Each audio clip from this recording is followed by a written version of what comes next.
I'm Chris Farrell, and this is On Watch.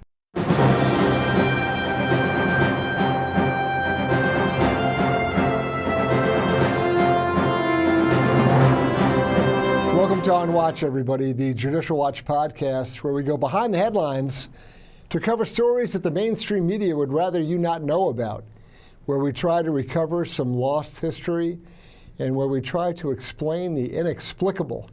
We appreciate you taking time to join us, whether you're watching this podcast on the video platforms, YouTube, Rumble, and others, or whether you're listening to it in the audio version of this podcast on one of the streaming platforms like Spotify or whatever else is out there.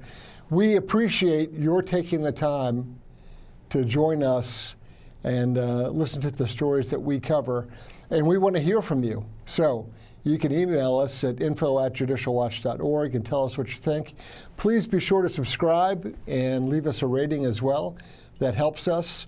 But most importantly, it's the time and energy and effort you take to subscribe and follow Judicial Watch's work at judicialwatch.org.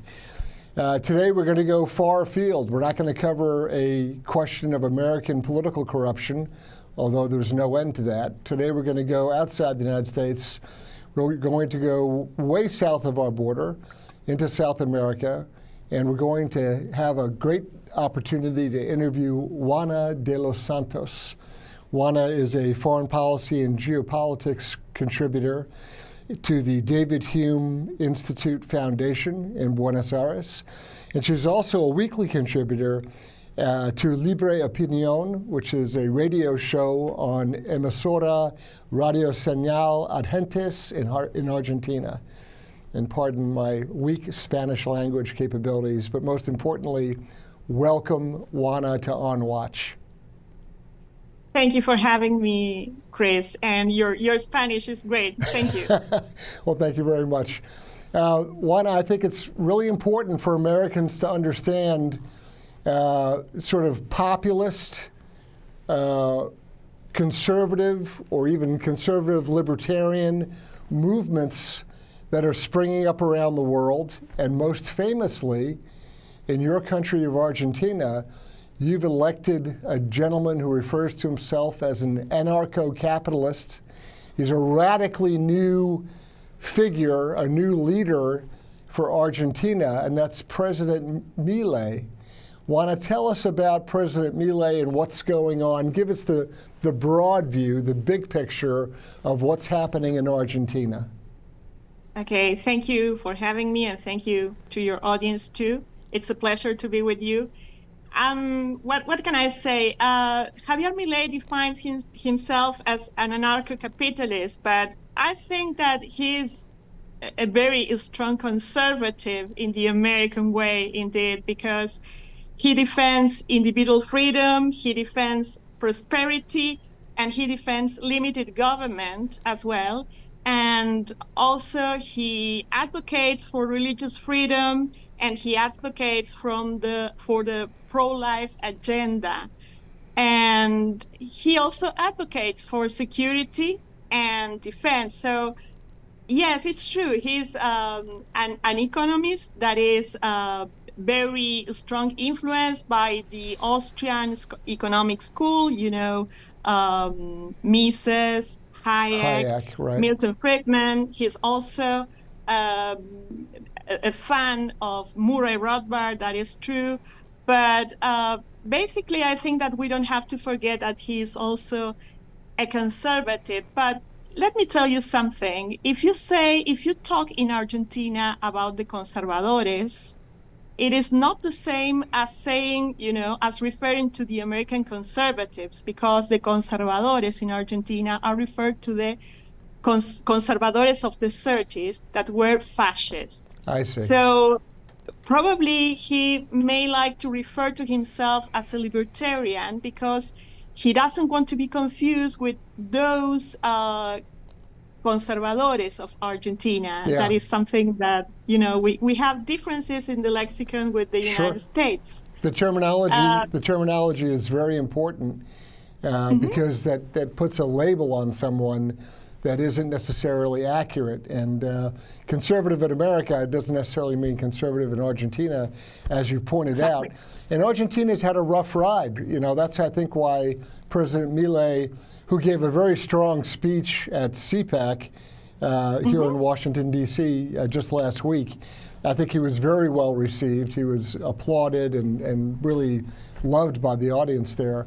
But conservative has a different meaning, and Argentina's had a very it's had a tumultuous, a rough history politically. There's been times when there's been very hard left socialist governments. There's been times when the military has taken over, and it hasn't been a smooth path over the last 100 years or so for Argentina. But I think Javier Milei brings a whole new look, a whole new, fresh perspective to the Argentinian political scene.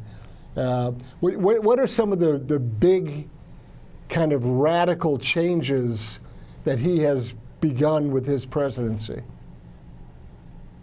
Well, let me tell you that this is like, you know, the David and Goliath fight sort of, you know, schedule, because Javier is a total outsider of politics. It took him about 6 years to be in the political arena. And he was a very controversial character or persona in the media before. Right. And he was able to reach the younger generations in a way that no politician was able to do before. So that is something really astonishing and new. And I think that as an economist, he feels a great devotion for teaching. He's always teaching. You could see that in his speeches. But he is also very devoted to explain to people why we are in this painful situation. And of course, he was able to explain that, to give what he calls the cultural battle, which is so important.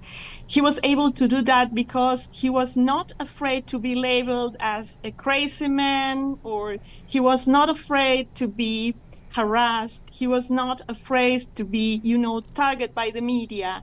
He is a very authentic character. He is what you see on the screen. Right. That is him.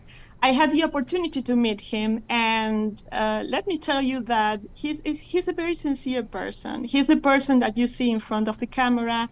He's convinced about the way in which he's driving the country. He's convinced about the ideas of freedom. He's convinced about the way in which he have to, you know, even to put Argentina in the world. And that is something radical and new in this country, really. Yeah, I was very impressed that early in his presidency, he traveled to Davos, Switzerland, to the World Economic Forum meeting.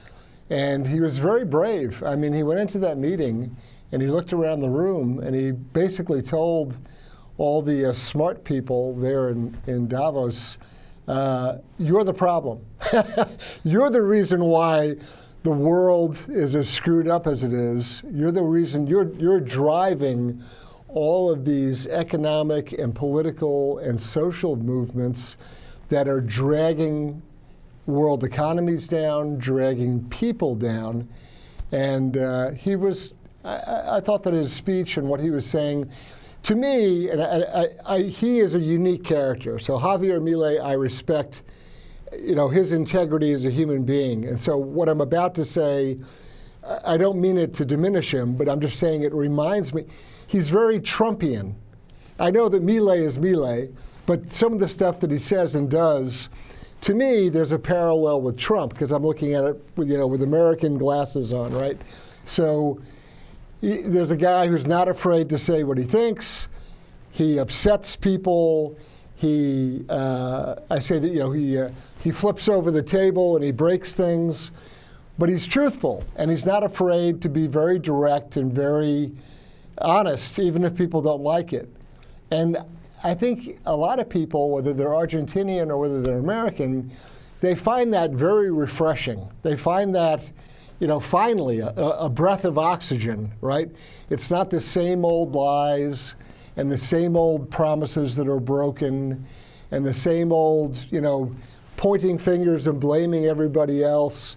It's a very honest approach at governing. And so there's a lot of parallels that I see. Obviously, they're two very different men, but I think that there's the foundational truth that they both identify with is what comes out. And I think it's a very powerful message. Yeah, I totally agree with you, Chris, on that point. I think that Javier took Donald Trump as a model himself to learn about also geopolitics, not only in the way to communicate, but also in the way that he wants to be related to the world. That is something very important for a Latin American country.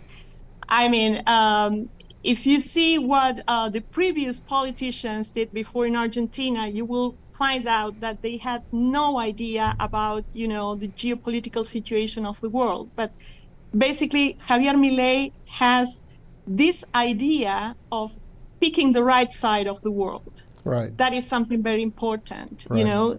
We are a Latin American country. We are not a regional power in Latin America. We are not Brazil.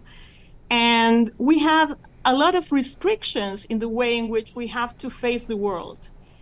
I think that he took Donald Trump as a model. He took the way in which, Donald Trump would do, the same if he were an Argentine, let's suppose. Right. And he took those steps, but he knows exactly what he has to do because he feels that he's not a politician. That is something that is real and is happening right now. He feels that he is an outsider of the politicians and he wants to be closer to the people.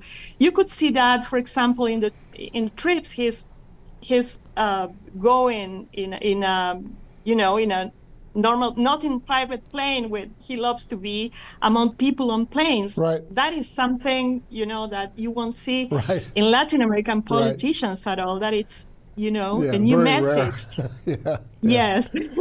Yes, yeah. He's a simple guy with, the leather jacket. And I think he's really a very humble person, a very direct person. And, well, that's what he is, basically. That's what he is. But, the situation in Argentina is really very hard. We are going through the most dramatic economic crisis in our history. He received a broken central bank with no reserves at all. We are talking about 3 digits of inflation for this country, probably the highest inflation rate in the world. And he is determined to take Argentina out of that situation. And he's facing the public opinion with the truth. He's not selling lies. He's not saying it will be pleasant for us. He's telling the truth. It will be very, very hard. It will be painful, but it's necessary. And he just started to take the steps that are necessary to go to that direction. I think that he's a very interesting figure also in terms of, what we could see as, as a strategic leader, a strategic thinker. Right. And also the way he's able to implement a strategy. So he's approaching a strategy that it will take, several steps to reach, the points that are necessary to reach. But, the first point that he needs to tackle and he's tackling is bringing down inflation dramatically. And he's doing that. He decided to cut the expenditure. And of course, as you can imagine, he's facing a fierce resistance in Argentina. And he's facing the resistance of what he calls the casta, which is the political elites of Argentina that Right. are, composed by politicians, but also it is composed of businessmen that are connected with the states to do business and want to receive privileges from the states. And he also wants to close the central bank. That may seem, very radical, for example, for Americans. I don't know how would you react if someone tells you that you have to close the Federal Reserve. But in the case of Argentina, the central bank was systematically used to fund the treasury, printing money. And we are in a cyclical situation of hyperinflation. This is probably the second hyperinflation that is facing Argentina in its history, or the third, sorry. But, this is something that is in the ADN of the bad politicians in Argentina. So he has proposed, that the central bank should be closed. And, he just proposed to send a law to the Congress to jail those politicians that may use in the future the central bank to fund the treasury. That is something probably that you won't hear in other countries, but in Argentina is our reality. That is something that I can't explain that in that, broad scheme. I don't know if you can understand what I'm saying. You've done a very good job at explaining that. I think for folks watching this or listening to this, a lot of Americans will say, gee, we're experiencing inflation, and so if we go to the supermarket, buying groceries is more expensive. Or if you go to fill up your car at the gas station, that's more expensive. But for Americans, it's a percentage. It's so maybe a big grocery store run, you'd spend $100 more than you spent a year ago. But the kind of inflation you're talking about is crazy inflation, right? You're talking about, so $100, and the next week it's worth 20. That's the kind of radical inflation that you're facing in Argentina. Is that an accurate example? It's an accurate example because the relative prices of the goods have been destroyed by politicians. They introduce any kind of distortions by means of price control. And the result of that is that you were not able to find goods at shelves in the supermarket, but also you need to censor the price system in Argentina. That is something that he's facing, and of course it's quite dramatic. But I think that what he's trying to do first is to control the inflation. The inflation is really de-escalating or de-accelerating. Right, that is something that he's doing right now. And he is, for example, decided that the central bank will not finance the treasury anymore. He's doing that in these days. Right. But he's facing the opposition of the governors of Argentina. And let me explain that to you. As you know, Argentina has a federal system. We have the provinces and what is called the nation or the federal government, which is the central government of Argentina. You have, by rule of the law, a system that is called the federal coparticipation system, which is basically the redistribution of the national taxes of Argentina that come back to the provinces in each case. Well, that is something, for example, that takes 56% of this coparticipation come back to the provinces, and 44% stays in the nation, in the federal, right? But with what happened in Argentina with several past governments, is that they introduced a distortion of the system, and basically they introduced a discretional funding for provinces that has no accountability and is not transparent at all. And of course, it requires that the central bank prints more and more money in order to fulfill those requirements. But of course, that makes the money worthless, right? Over time, when they're just printing and printing and printing money. That goes directly to the inflation rate, and of course, people of Argentina is suffering from that. And so when that money goes, when this discretionary fund, the Treasury is printing more and more money, and they're distributing it down. Do you have 23 or 25 governors, 23 provinces? Is that right? Yeah, that's right. So when they're sending that money out to the provinces, then the governors are taking that money, right? And they have their agenda, right? They have their projects that they like, and the companies that they like, and the industries or the agriculture that they like, and they're distributing that money down there to them as well, right? Exactly. You're describing the exact situation, Chris. So when you turn that money off, right? When you turn the switch and you shut that money off, I mean, this must create tremendous political turmoil, a lot of turbulence, right? Yeah, exactly, Chris. And let me explain you something else. In some provinces, not in all provinces, but maybe the poorest provinces in Argentina, you will find out that there's a system of modern feudalism. You may not believe this, but some governors have been in power for several decades in those provinces, and they have the total power of the province. That implies,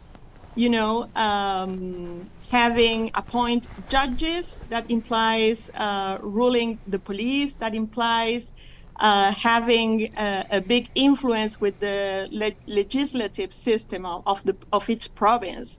And of course, in order to retain the power, they kill their regional economies. And they have created a system in which the population of these provinces are fully dependent on public funds, for example, with, in the way of being public servants. Right.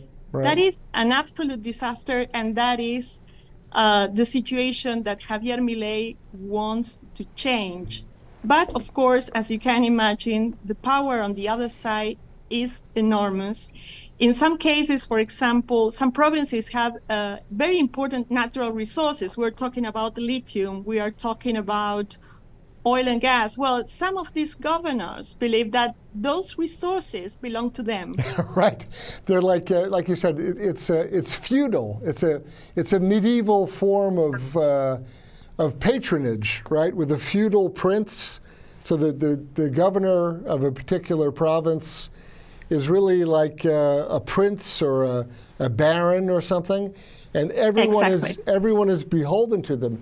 They all have to go and pledge fealty to him and ask his favor to carry out anything that's going on. So here's the question though. So Milei wants to come in. He wants to break all this up.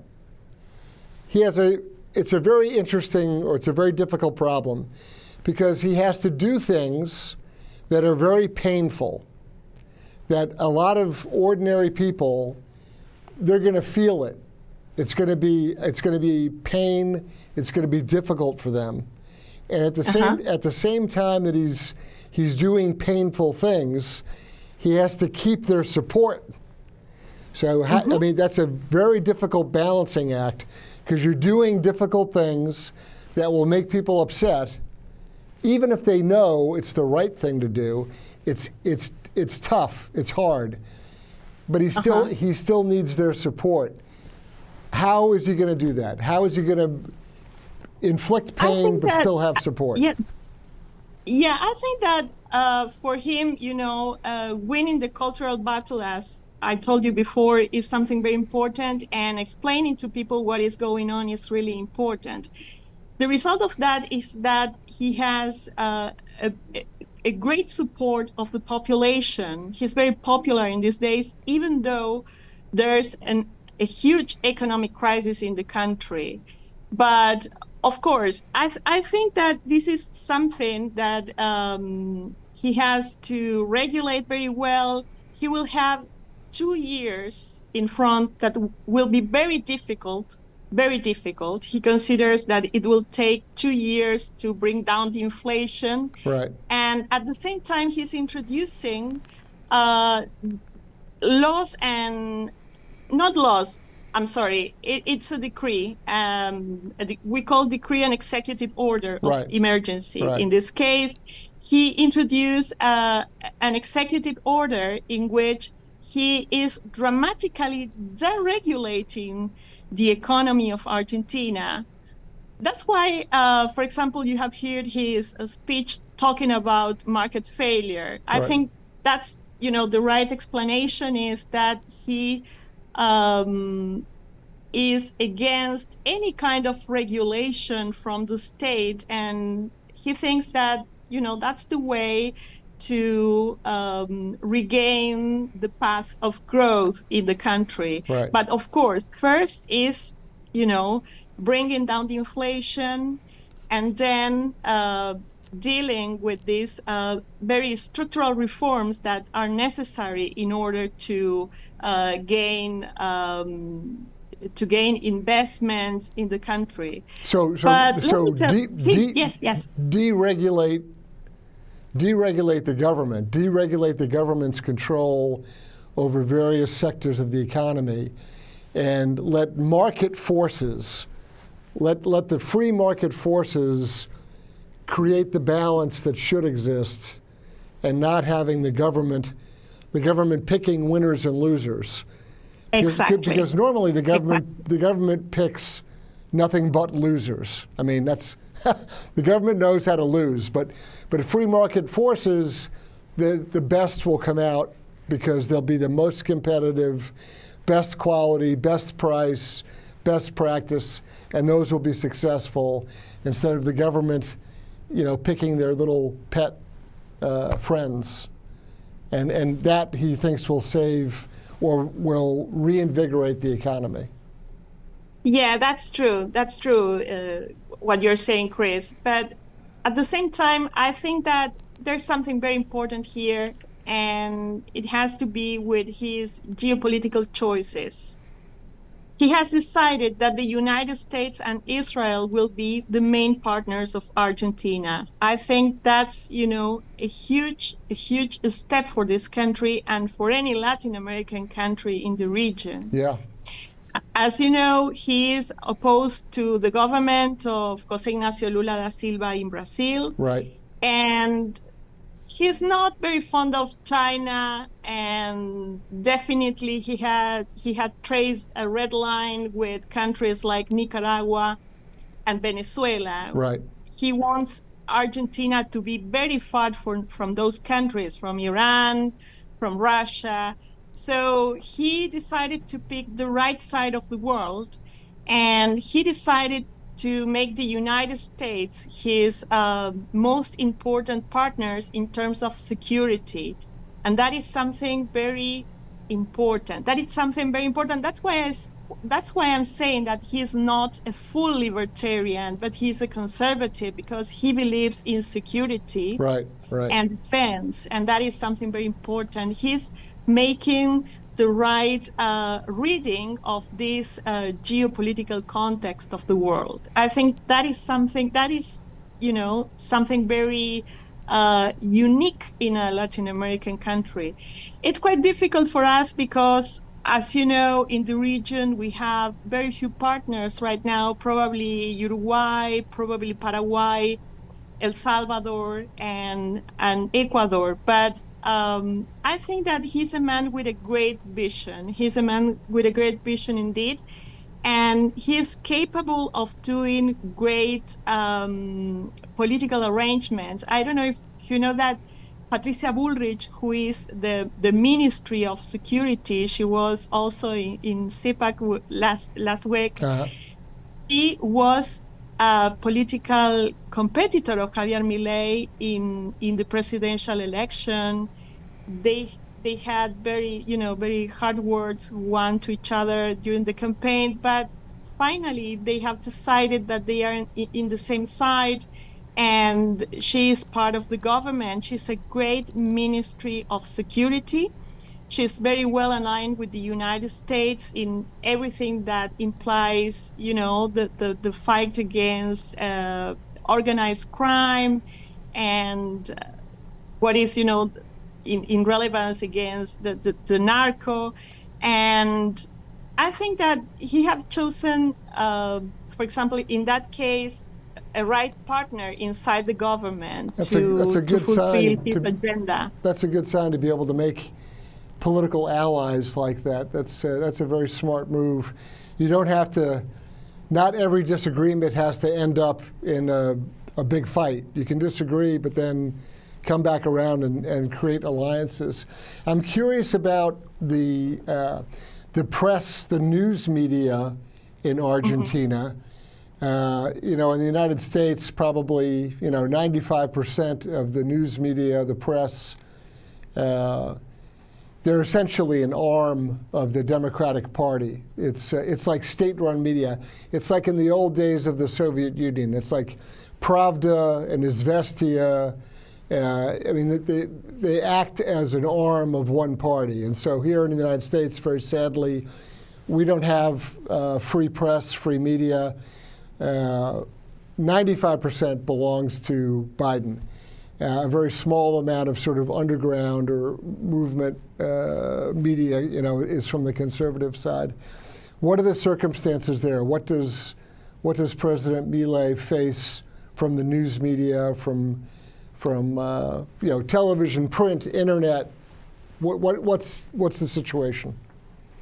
Well, I think that the situation is very similar to the United States. Probably the difference is that here, the media is very dependent on governmental funding, and he just decided to cut those funding. So you can imagine. They'll go out of their minds. Cut it all. Yes, really. Yes, and of course, I think that probably most of the people that follows him is on internet and on social media. Right. He's very popular. And maybe he has, some support from certain media in Argentina. But what happened yesterday, for example, was very interesting because he decided to introduce some changes in the telecommunication market in Argentina. And he had decided to deregulate this market and introduce the possibility to American companies like, Starlink and right. Amazon to compete in Argentina in the segment of satellite internet.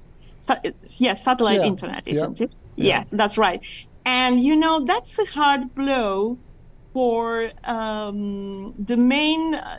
most important telecommunication group in Argentina that includes, a very powerful media apparatus and also a partnership with Huawei. So you can imagine that he has decided to change everything.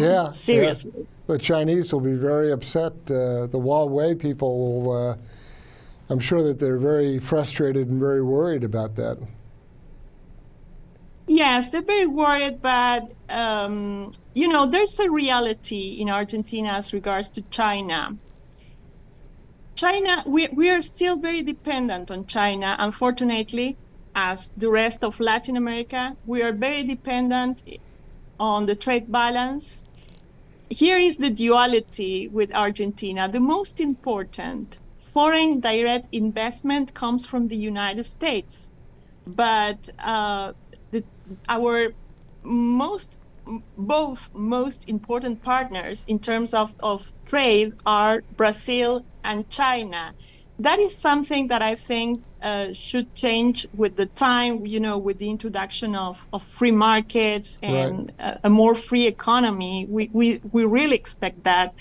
But I think that the Chinese Communist Party is quite, they want to compete, they want to stay in Argentina, and they decided to lower some import tariffs from several products of Argentina. I think that is something, quite dangerous for us because, of course, there's always the same path with the Chinese Communist Party. First comes the soft power, the introduction of the sweet.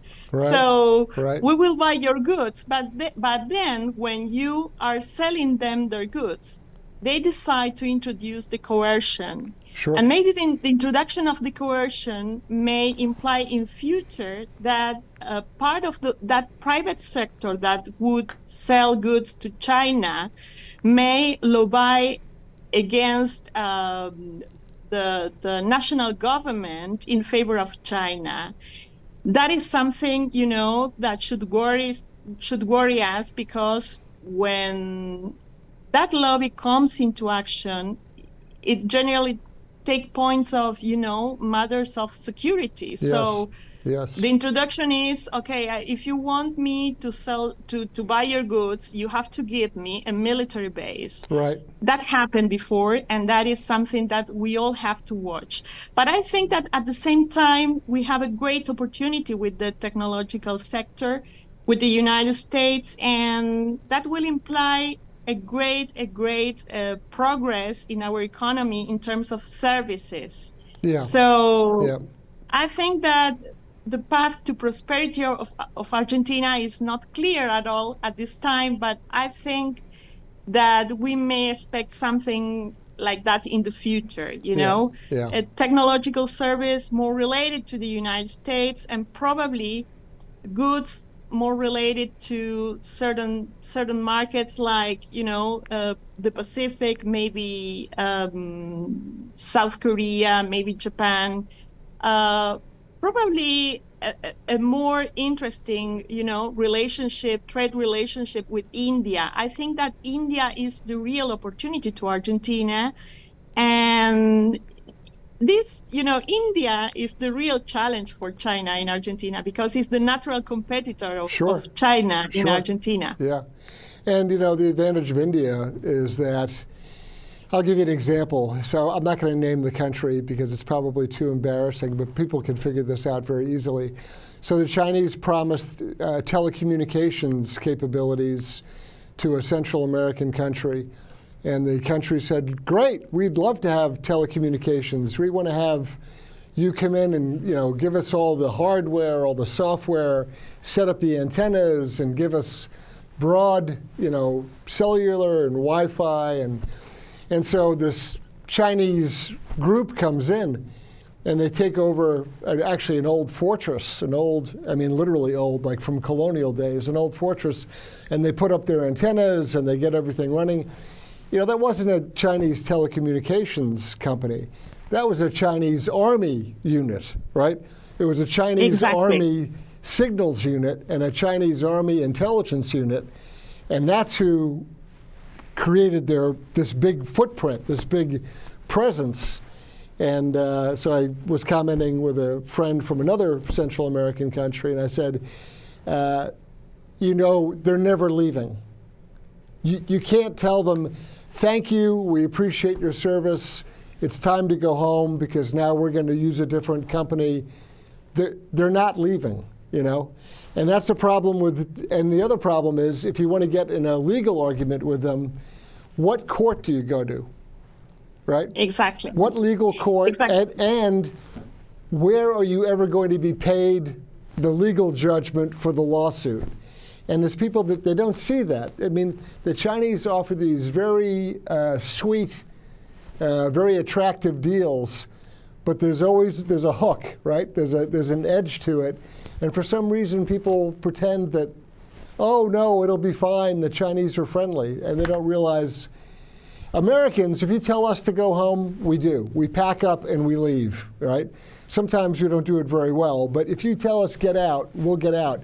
The Chinese will never get out. Yeah, that's absolutely true, Chris. And I think that we are starting to be aware of that. And in that way, I have to say about Javier Milei that he fulfilled his campaign promise of leave the, I don't know if you call it BRICS or BR. Yeah, BRICS, yep. The BRICS, Yeah, okay. yep. So he fulfilled the promise to leave the BRICS. That is, a very dangerous place for Argentina, for a country like Argentina, because basically it is not a trade or commercial club.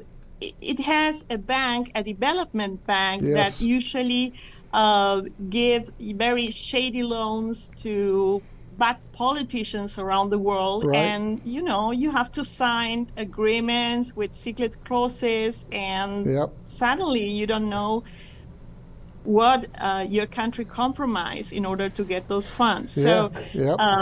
I think that he did the right move, and we have to see what happened with South Africa and Israel in the International Penal Court with, this accusation of genocide, and what happened also with Jose Ignacio Lula da Silva and his accusations. I think that BRICS in that way has a very negative influence in countries with no regional power at all, like Argentina. Right. Of course, the exception is always India, but well, that's the truth. BRICS is not a good place for Argentina. Yeah, and you can still have bilateral relationships with India without Totally. going through the BRICS Development Bank that's headquarters in South Africa, and using those funds and those contract vehicles. You can still have individual one-on-one relationships, and I think that would be a smarter approach than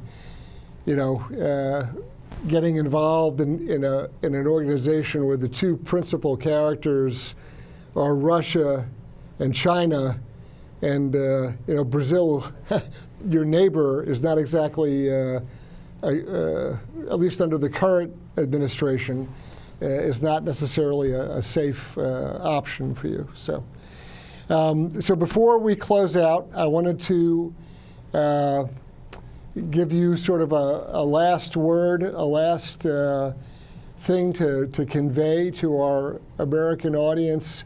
They need to know you can make Argentina great again, right? You can have your own MAGA success story with President Milei, and I think he wants to make Argentina great again, and bring it back to being a regional power, and to have the wealth and the success and the industry, the sophistication that Argentina had for many, many years, but now you're trying to get back to that. And so I'm going to give you the last word before we close out.